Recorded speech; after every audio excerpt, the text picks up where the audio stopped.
Protectors of the Grid. Chapter 12. Damn. Tara heard Ben cursing under his breath as he read the emails on his smartphone that had collected over the last week. They were taxiing from the runway to the gate in San Diego. "What's up?" Tara nudged him. Already overeager passengers were standing in the aisle waiting to deplane. They had probably 10 or 15 minutes before the line would start to move and the aisle would clear. Normally, Ben would have been one of the first to jump up, grab his carry-on, and try to beat other passengers up the aisle. Was he slowing down? McGowan & Associates is our biggest venture capital partner, and apparently Angus McGowan has been talking with the Webb Capital Group and also Atlas Investments, as well as Braintrust Capital Ventures. I have so many emails and they have so many questions. Ben looked up and shrugged, his features betraying his discomfort. Tara placed a hand on his arm. "Come on, Ben. Can you blame them? After all the money they poured into Cybershark? Besides, now you have something to tell them. Look how much closer you are to finalizing that technological connection to the grid. You can honestly tell them you have been doing additional research, and the technology you will unveil in, well, we'll figure out how long, but you get the drift, right? Yes, I'm going to find Red Fox next week, but I think I need to bring Charlie with me." "Who's Charlie?" "She's lead on the tech development team." "She?" "Yeah, Charushila, but don't call her that or she'll probably deck you." Charushila?" "Yeah, it's Hindu. She's East Indian, means beautiful jewel." "Why do you need Charlie?" "To get a good grasp on the science side of this spiritual technology. I keep seeing something spinning in midair. I have no idea what it is, but it has that aura around it that makes it feel like a message. It's just there, spinning, not touching anything." "You don't know what it is?" A beautiful, antique wooden ketch sailed under the arc of the bridge, angling toward its berth at the yacht club after a sunny morning sail. Passing it on their way out to sea were several examples of Navy ships, judging from the big guns mounted on gray steel, while other ships bristled with antennae and rotating radar receivers. Tara's attention snapped back to the restaurant as Ben stood.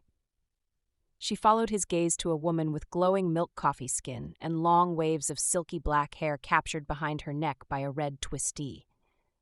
Streaks of white at her temples and laugh lines not hidden by heavy black glasses frames suggested an unexpected maturity. Obviously, she was an experienced geek. Ben reached with his right hand to shake hers, also taking her elbow and leaning forward to press his cheek to hers. She smiled. "Where in the world have you been, Ben? And what is going on?" "The money guys have started calling me because they can't get hold of you, or Kachi." "Do they know about the island? What's going on?" Charlie repeated the question, then paused from the onslaught to give Ben a chance to answer. "First, Charlie, this is my cousin Tara Kano. Because of her background and abilities with spiritual technologies, she is consulting with me to solve the glitch in taking the ferry from Proto to Mass live."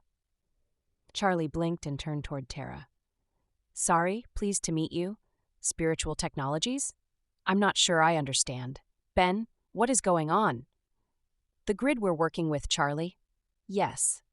Do you understand that it's the grid that enlivens Earth, a sort of delivery system of creative force, life force that continually flows with powerful energy? I knew we're tapping into a strong current of energy, but I've never heard it described like that before.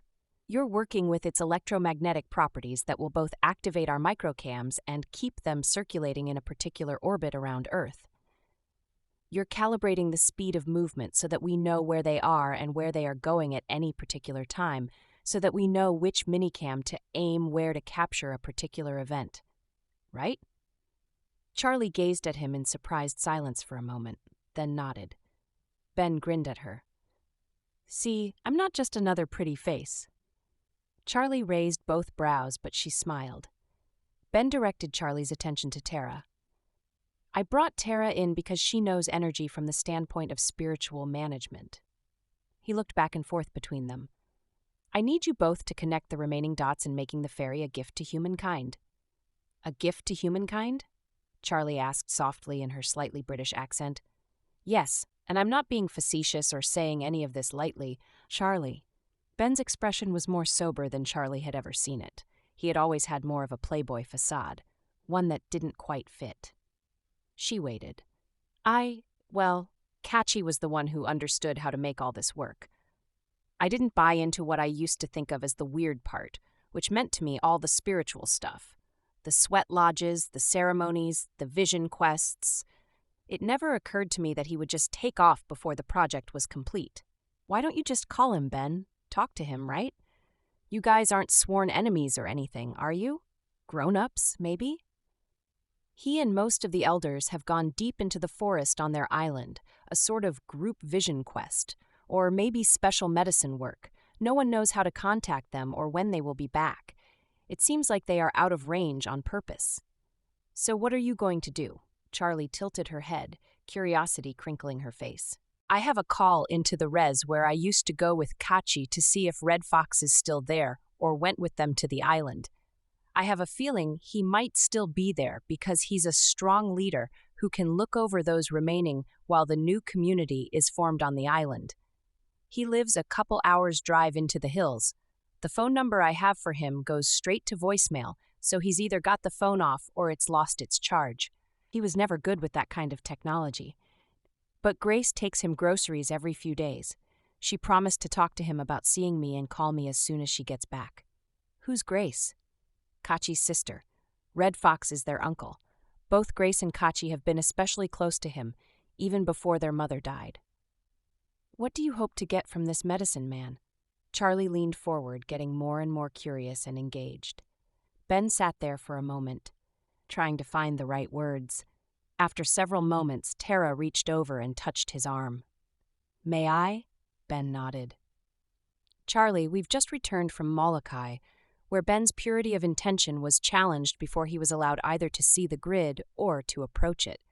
He passed the test then and has committed himself to living in a way that supports his commitment to the highest spiritual principles.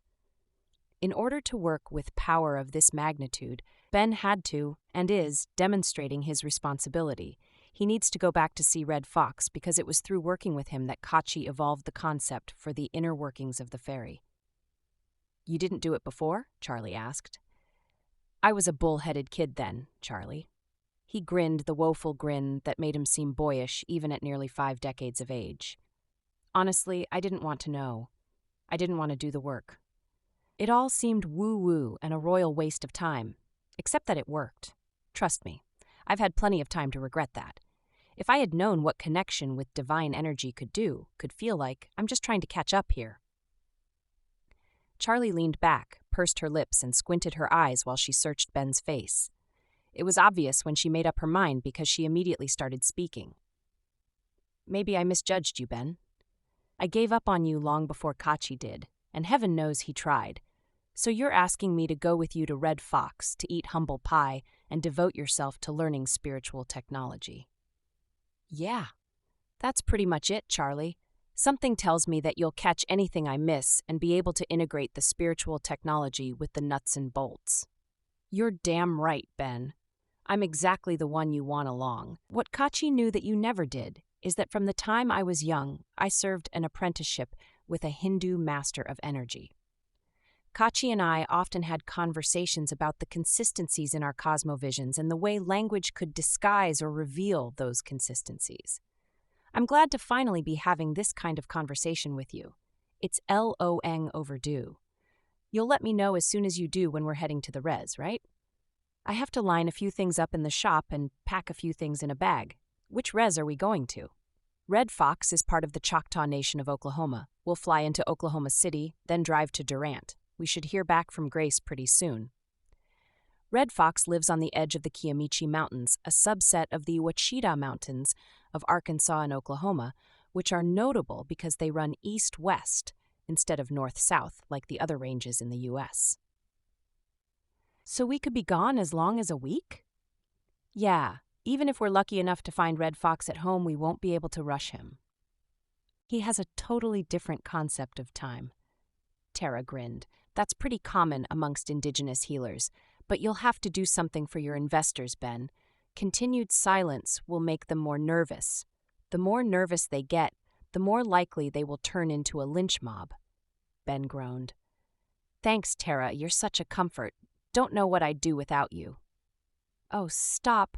What about that image you've been seeing of an object spinning in space without any visible means of support, sort of levitating all by itself? Did you draw it? Can you do it now?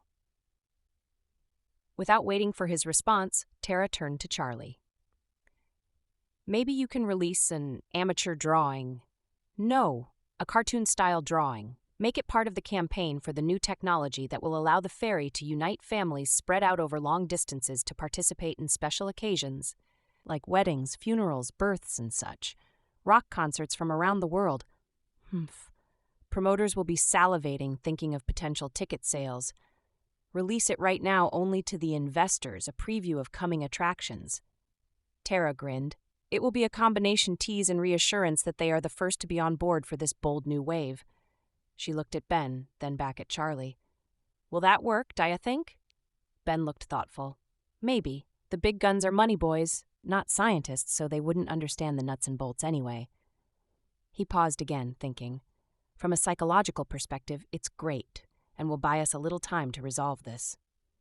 He lifted his glass in toast. Thanks, Tara. I'll get the marketing group right on it.